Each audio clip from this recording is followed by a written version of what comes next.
John 5 this evening, and as you are making your way there, I've entitled this study, Desperation and Deliverance. It's one of my favorite stories in the Gospel of John, primarily because of what this man has been dealing with for 38 years. Now, 38 years, a long time. I'm 48 years old. And I cannot imagine being sick for 38 straight years. And then, well, I can read it for you in just a minute. But before I do that, let me preface the account here, because we're kind of turning a page in John's gospel. Beginning now in chapter 5, and you may want to write this down somewhere on your notes. Beginning in chapter 5, opposition, outright opposition to Jesus' ministry takes center stage. All right, so really in chapters 1 through 4, Jesus' deity has taken center stage, and that's what we've seen really in John chapters 1 through 4. And now in chapters 5 through 7, we see the enemy's response to Jesus putting his deity on display. So what we're going to witness in John 5, 6, and 7 especially is the suffering of Jesus. This constant pressure, this daily constant pressure that Jesus is under, of the religious leaders dogging him wherever he goes. The enemy is always watching. The enemy is always lurking in the shadows.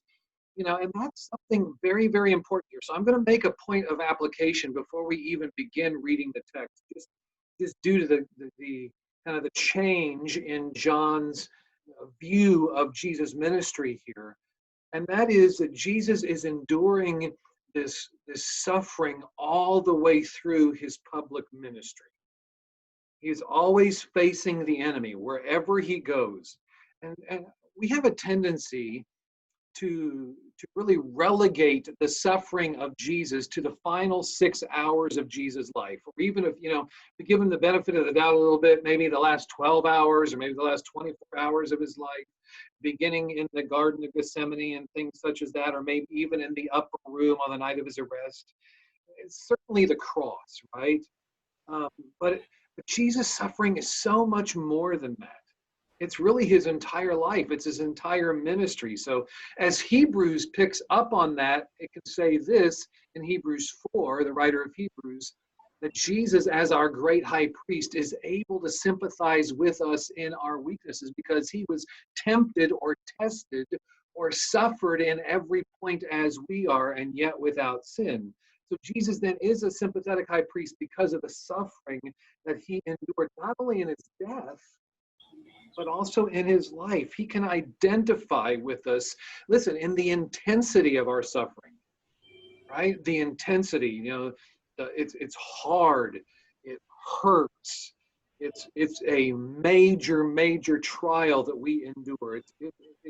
It's a major point of suffering in our lives. But also he can identify with us in the duration of our suffering, ongoingness of our suffering, the perpetualness of our suffering. Some of you deal with, an ongoing disease or an ongoing trial, and Jesus knows that. That trial is somewhat like the Energizer Bunny, right? It keeps going and going and going. And Jesus can identify with that. This is Jesus' entire ministry. He's always under attack from the enemy. Jesus knows what it's like to suffer long. He can identify with that. He can sympathize with that. It's what Jesus says in John 16, verse 33. In this world, you will have tribulation, literally pressure, constant pressure, right? Due to living life in a broken and fallen world. But be of good cheer. I have overcome this world. I've overcome the world. And part of that overcoming is identifying with his people in that pressure cooker, in that suffering. And we see that right here, even as John kind of changes his view on Jesus' life to emphasize now the suffering that Jesus is going to endure at the hands of the enemy using the Jewish religious leaders. And so with that background, let's pick up the text in chapter 5, beginning in verse 1. After this, there was a feast of the Jews. Now, we don't know which feast it was, whether it was the Feast of Tabernacles, whether it was the Feast of Pentecost, whether it was the Passover. Those were the primary feasts that the Jews were commanded in the Old Testament to keep. We don't know which one it was, but we know that Jesus does go to Jerusalem to keep the feast. So he is being obedient to what God commanded in the Old Testament. He is fulfilling the law. Now, there is in Jerusalem, by the sheep gate, a pool in Aramaic called Bethesda. Now, that's very important. Bethesda. We're going to come to that in just a moment. I'm going to tell you what that means. And that pool, or that place in Jerusalem by the sheep gate, which has 5 roofed colonnades.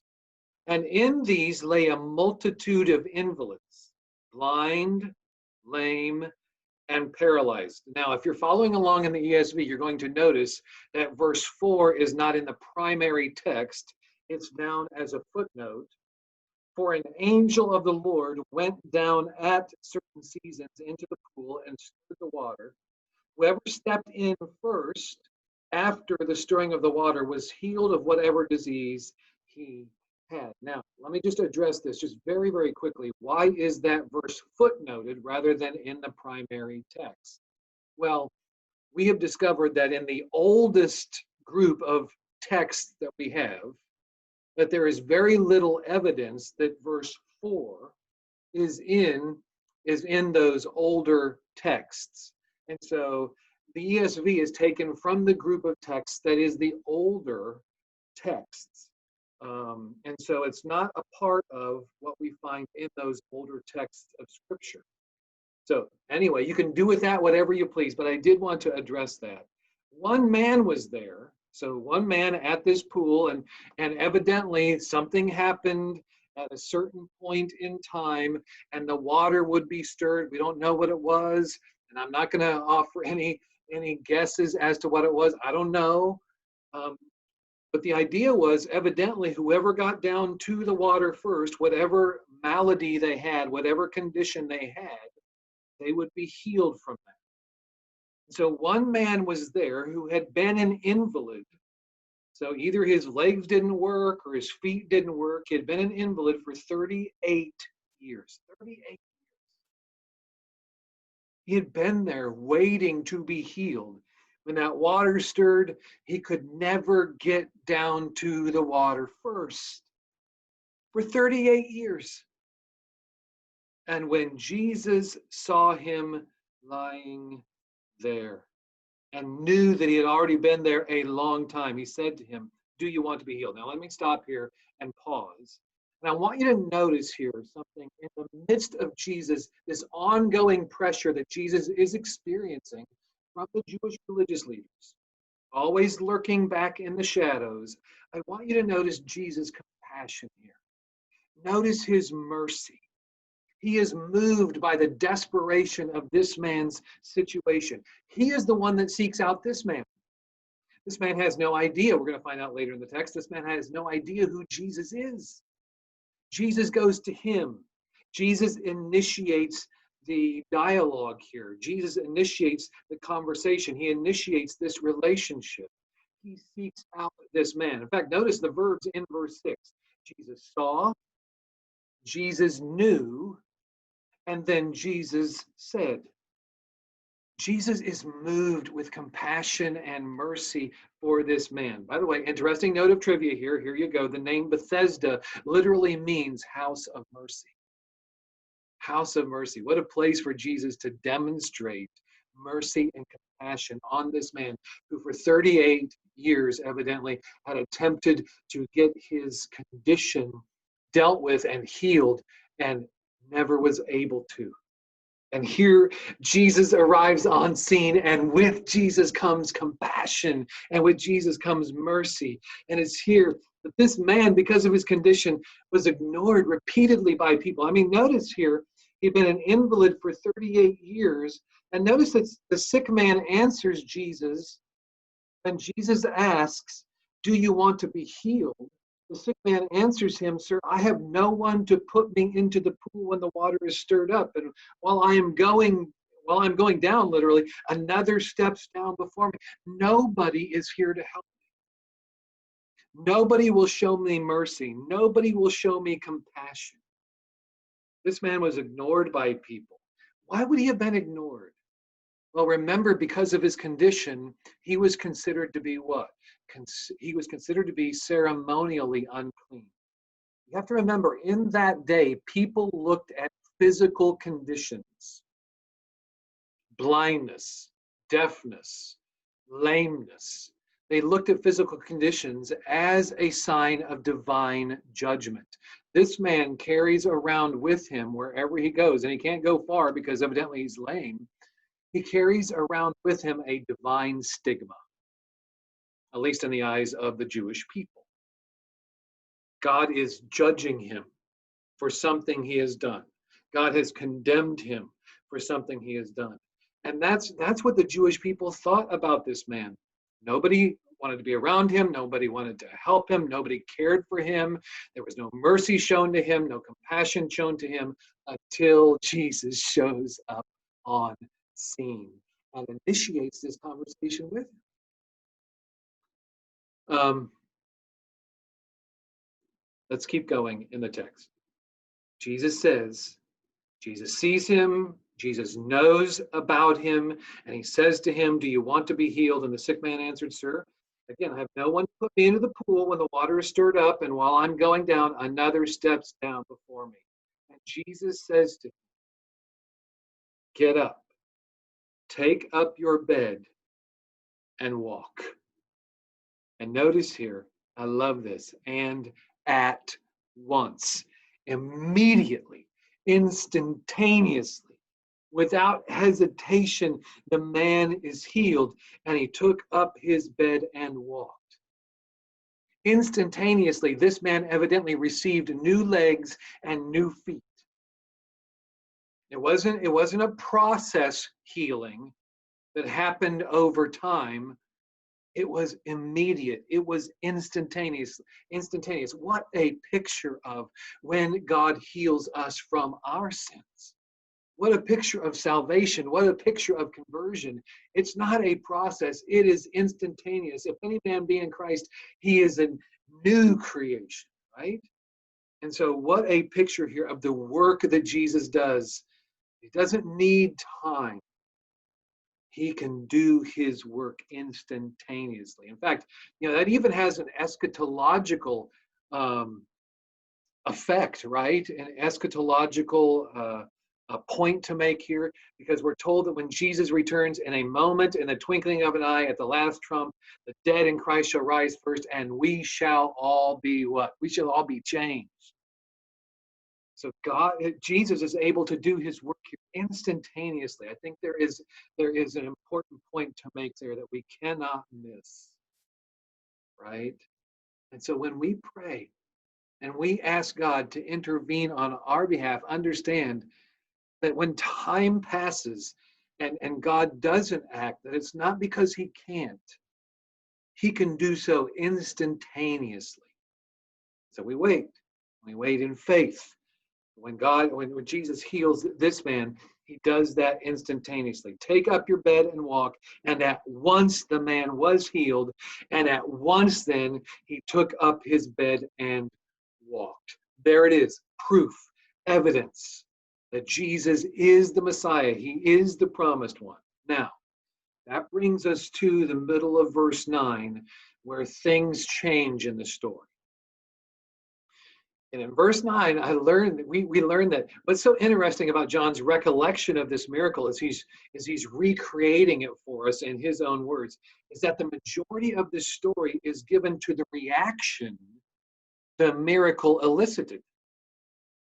The primary miracle itself gets 4 verses. Verses 6, 7, 8, and 9. And the response to the miracle gets 8 verses. Notice here, verse 9, at the end of verse 9, as this man is taking up his bed and walked, John puts in a little note here. Now that day was the Sabbath. That was a Sabbath. It was Saturday. And what do we know from the Old Testament regarding the law and what the law says about the Sabbath? Remember the Sabbath day and keep it holy, right? Now, As we embark upon the second half of verse 9, we need to remember that the miracles of Jesus are not the primary purpose of his coming. Remember, the miracles of Jesus are here to prove and point to the deity of Jesus, to prove that he is the Messiah. And what's so interesting here is that there is something here that teaches us about the hardness and the blindness of men's hearts. The very signs that point to Jesus' deity, the healing of this man, the instantaneous healing of this man, take up your bed and walk. The very signs that point to Jesus' deity. The religious leaders, they miss the whole point. In fact, they actually use these signs, they use these miracles to attempt to prove to the Jewish people that Jesus himself is evil, that Jesus himself is demonic, that he is receiving his power to perform these miracles from the devil himself. How evil, how hard are these hearts? How blind are these people in their sins? The lengths to which they will go, even when they see the signs of Jesus' deity, to attempt to explain them away and to point to the reality of these signs as evidence that Jesus is receiving his power from the devil himself. Look at how now Look at how their spiritual blindness plays out. Let's keep going in the story. That day was the Sabbath. And so the Jews, verse 10, say to this man who had been healed, it's the Sabbath. It's not lawful for you to take up your bed and walk. Here it is. Here's the whole rub in the story. If you love literature, here's the conflict. All right? And Jesus intentionally enters into this conflict. He doesn't shy away from it. The very fact that he's under pressure and he's being persecuted now by the Jewish religious leaders, Jesus is not withdrawing from this conflict. Let me ask you a question. Could not Jesus have performed this miracle on a Sunday or a Monday or a Tuesday? Why does he come and why does he perform this miracle and give this man new feet and new legs on a Saturday, on the Sabbath? This man did not have a terminal illness. He wasn't going to die later that day, as far as we know. He didn't have a terminal illness. He had a chronic condition. He would still be here tomorrow with his mat, waiting for the water to be stirred so that he could try this time after 38 years of trying to be the first one down into the water. Do you see what Jesus is doing? Jesus is intentionally confronting the Pharisees, and he's going to go right to the heart of their corrupt system.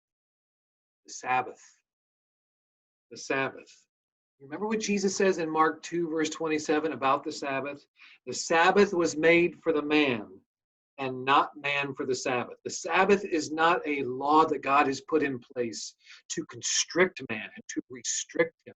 God has put the law of the Sabbath in place to help man, for man's good. Here is a man who's been healed. He's been crippled. He's been paralyzed for 38 years. And the Jews in Jerusalem, the religious leaders in Jerusalem, can only think of one thing. It's the Sabbath. Put your bed down and stop walking. It's like they had written a book on the Sabbath that was entitled The Sabbath and How Not to Break It. And here comes Jesus along, and he's writing a new book right before their eyes, and it's called The Sabbath and How to Enjoy It. Right? Wow. The first response of the Jewish people and the Jewish religious leaders is not joy for this man. They are condemning him. They're condemning this man. And yet when these people, as they witness the formerly lame man walking, their focus is not on Jesus and his power. Their focus is not on the mercy and compassion he has demonstrated to this man. Their focus isn't even on the new legs and new feet that Jesus has given him. Their focus is on the mat, the bed that he was carrying. These people could not enter into this man's joy. You know why? Because they knew nothing of the grace that Jesus has just shown him. Nothing of the mercy, nothing of the compassion. For them, it's all law. You see, without grace and mercy and compassion, law becomes legalism, and legalism kills joy. These people do not give a rip about this man or his sickness or his disease, or that for 38 years he could not walk. And instantaneously, he is given new feet by Jesus, and now he can walk so well that he instantaneously gets up and he picks up his bed and starts walking with his bed. All they cared about was the hard and fast rule of no mat carrying on Saturday. What do we care about? Do we care about rules and regulations, man-made rules and regulations that we have set up? And that when somebody comes to Jesus and experiences the touch of Jesus on their heart and their life, that we give them a set of and a list of rules that they now must keep in order to keep pleasing Jesus now that they've come to Jesus? Is there joy? Is there joy when someone comes to Jesus for us? Or is it now, do we walk into their lives and say, here's what you must do? Well, that's not the end of the account. Let's keep going, beginning in verse 13. Well, let's go back because we didn't finish verse 11. Well, let's go back to verse 10. So the Jews said to the man who had been healed, it is the Sabbath, it's not lawful for you to take up your bed. But he answered them, verse 11, the man who healed me, that man said to me, take up your bed and walk. And they asked him, who is the man who said to you, take up your bed and walk? Now the man who had been healed did not know who it was. He did not know Jesus, because Jesus had withdrawn as there was a crowd in the place. Now again, Jesus does not withdraw out of fear. He withdraws because it is not yet his time. And we're going to see Jesus begin doing this time and time again as we make our way through the rest of the Gospel of John. It's not his time to die yet, right? So there are going to be times where he's going to withdraw from the crowds, sometimes miraculously. And afterward, verse 14, Jesus finds this man, the healed man, in the temple, and he says to him, see, you are well. Sin no more.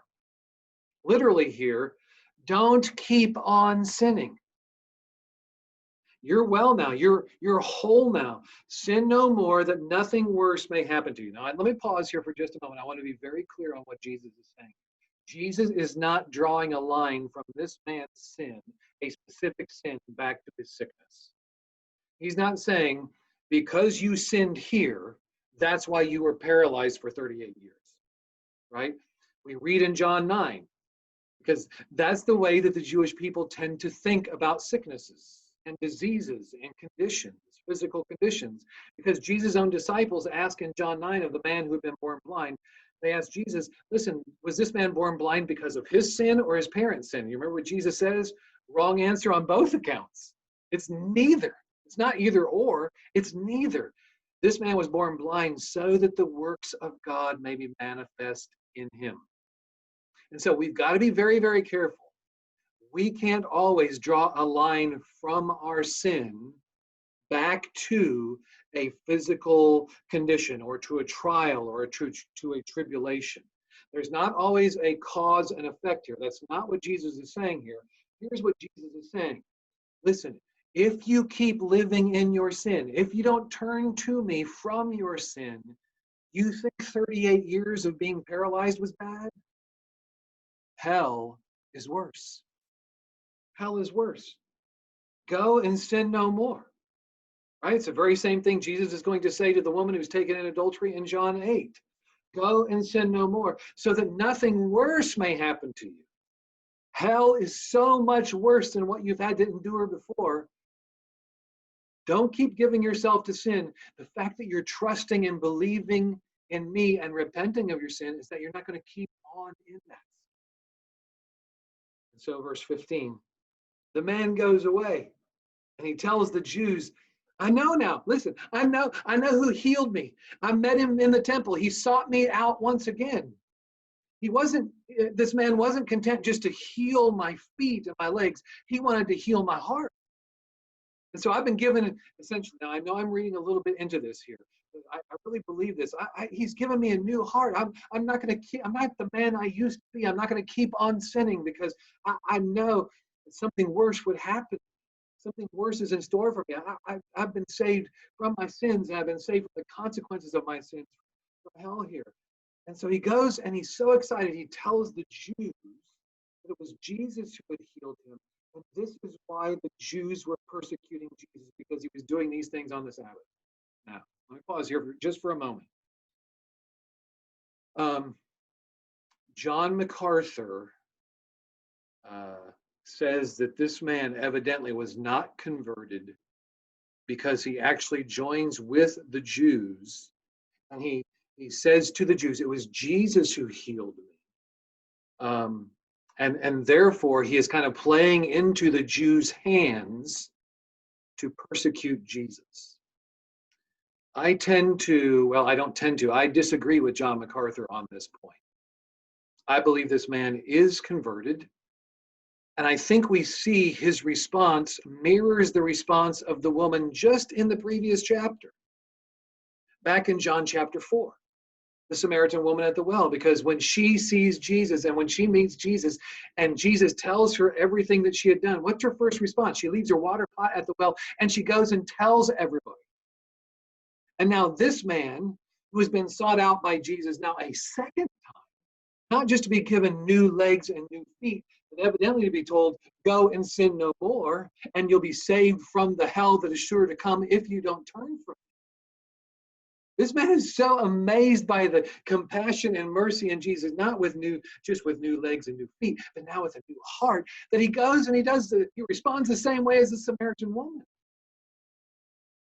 And the Jews take that information to turn on Jesus because he was doing these things on the Sabbath. But Jesus answers and says to the Jews, my Father is working until now, and I am working. Now, I want you to know what Jesus is saying with that statement. He's speaking to Jews, and remember, the Jews do not believe that Jesus is the Son of God. But John is writing his gospel to prove that Jesus is the Son of God. You see what Jesus is doing? Listen, this is my Father's work. You see this man who's been healed? The man who for 38 years could not get up and walk, and now he's walking around. In fact, he's running to tell you my name and who I am, that has healed him. The Father's working. And the Jews would get what Jesus is saying. The Father is working, my Father is working, and I am working. I am here doing his work as his Son. Ooh. That's just going to, that's going to tick off the Jews and the Pharisees even more. Jesus is not shying away from this confrontation with the Jews and their religious leaders. He is not shying away at all. He is standing in the face of it. He feels the pressure. He knows the pressure. So when we are under pressure, Jesus knows what it's like to work under pressure. He knows what it's like to live every day under that pressure. And he says, listen, cast all your cares upon me because I care for you. He isn't going to back away from the Jews. My Father is working. I'm his Son. He's working, and he's doing his work through me. Just look over there. See that man? That's proof. Because according to Isaiah 35, when the Messiah would appear on the scene, and when the Messiah comes, he will strengthen the weak hands. He will make firm the feeble knees.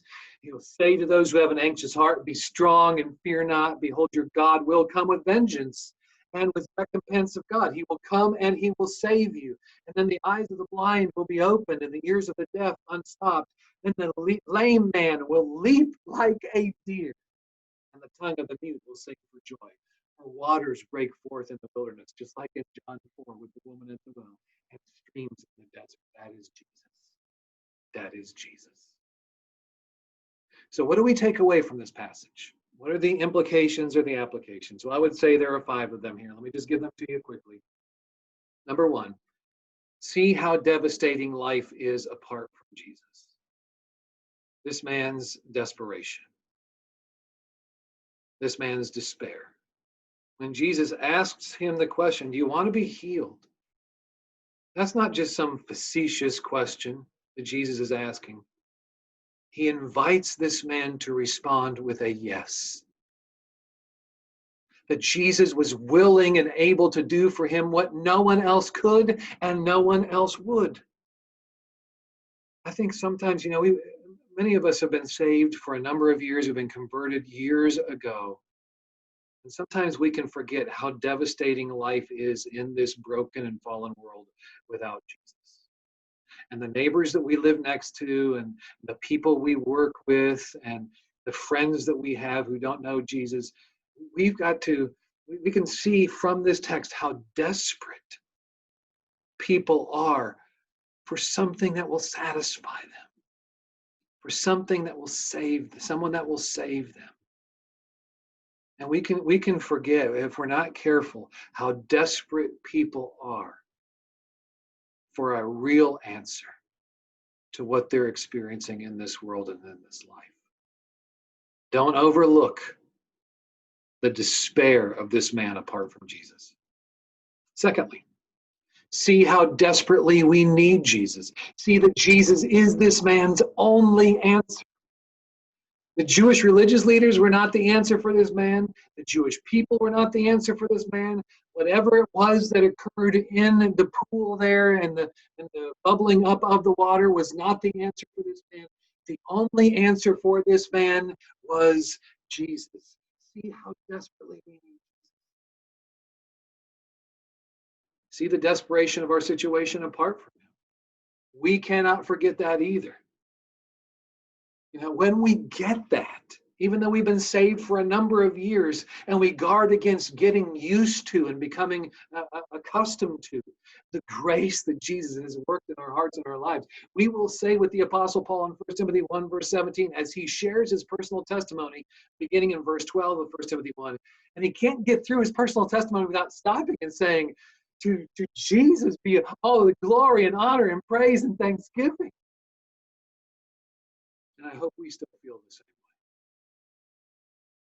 Don't forget how desperately we need Jesus. Thirdly, see how completely Jesus delivers.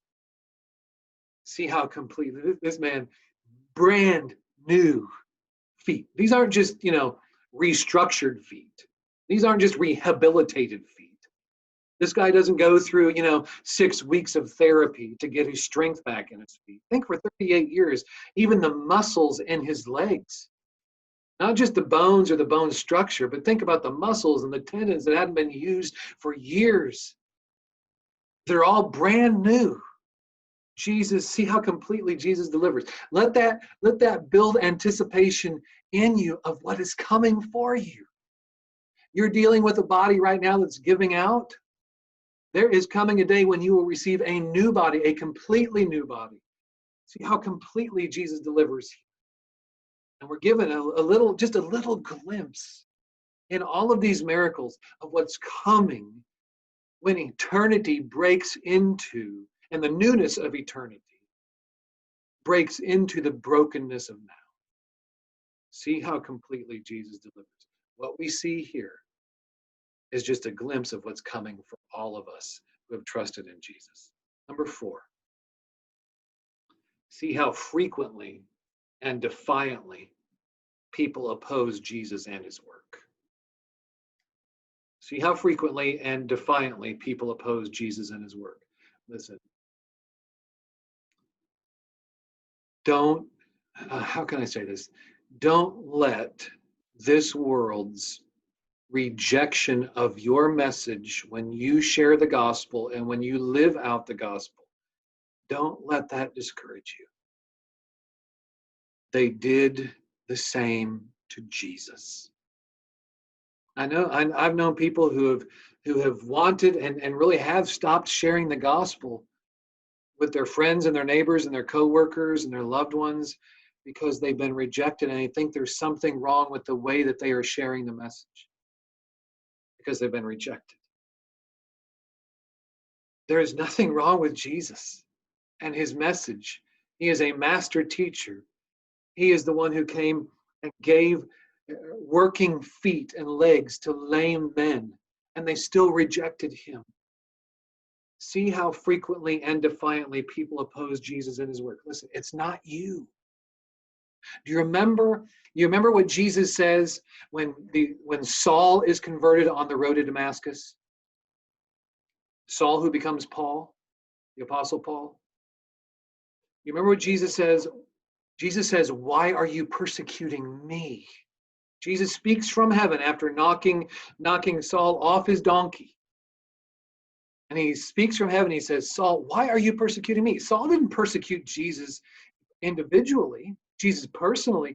He was persecuting the people of Jesus, Jesus' own people. See how closely Jesus identifies with his people when we are persecuted, when we suffer. And listen, they did it to Jesus when he was here. See how frequently and defiantly people oppose Jesus and his work. And then fifthly, see how amazing saving grace is. See how amazing. Are you still overwhelmed and overcome by the grace that you've been shown in Jesus? I hope that you are. Only one man would stop after 38 years and come to this man and talk to this man and converse with this man and listen to him. Only one man could heal him. Only one man could give him new feet and new legs. And only one man could give him a new heart. It's the same man who gave us a new heart. Let's never get over what Jesus has done for us and what Jesus has done in us. This is our